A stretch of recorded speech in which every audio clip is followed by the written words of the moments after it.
ટેક્સટાઇલની આગ 30 કલાક બાદ કાબૂમાં, 450 દુકાનો ખાક, કરોડોનું નુકસાન, પણ મેયરે કહ્યું ફાયર સિસ્ટમ નંબર 1 હાલ સ્ક્રૂલિંગની કામગીરી.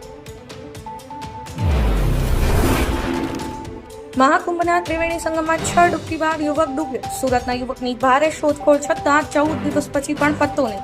પરિવારે 2મું અને 12મું પણ કરી નાખ્યું.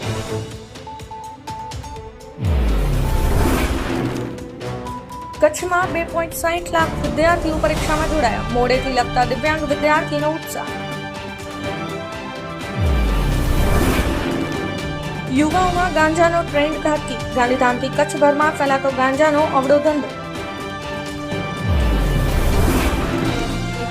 ખાદ્ય તપાસ. ગાંધીધામમાંથી ખાદ્ય પદાર્થોના 10 નમૂનાઓ લઈને લેબોરેટરીમાં મોકલાયા. કચ્છમાં યાયાવર પક્ષીઓનો નિર્દયી શિકાર. નિરોણા પોલીસે 25 કુંજ પક્ષીના મૃતદેહ સાથે દેશી બંદૂક જપ્ત કરી શિકારીઓ ફરાર.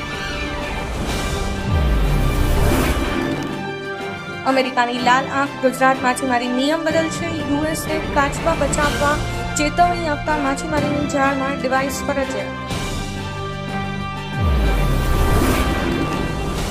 સૌથી વધારે 124% એડવાન્સ ટેક્સ કન્સ્ટ્રક્શન સેક્ટરમાંથી મળે. ગુજરાતીઓએ જાન્યુઆરી સુધીમાં 1 લાખ કરોડ રૂપિયાનો એડવાન્સ ટેક્સ ભર્યો. રાજકોટ ગેરકાયદેસર જમીન ખરીદી અને નજીકનું ગૌચર પણ દબાવી દીધું. પૂર્વ સાંસદના ભાઈ ભત્રીજા સહિતના શખ્સો 120 વીઘા ગૌચર દબાવી બગીચા બનાવી નાખ્યા. ફેબ્રુઆરીના અંતે તાપમાનનું તાંડવ શરૂ. 2 દિવસમાં પારો 38 ડિગ્રીએ જશે. પશ્ચિમી પવન અને શુષ્ક હવામાન બફારો વધારશે. દરિયાકાંઠે 48 કલાક ગેલનો એલર્ટ.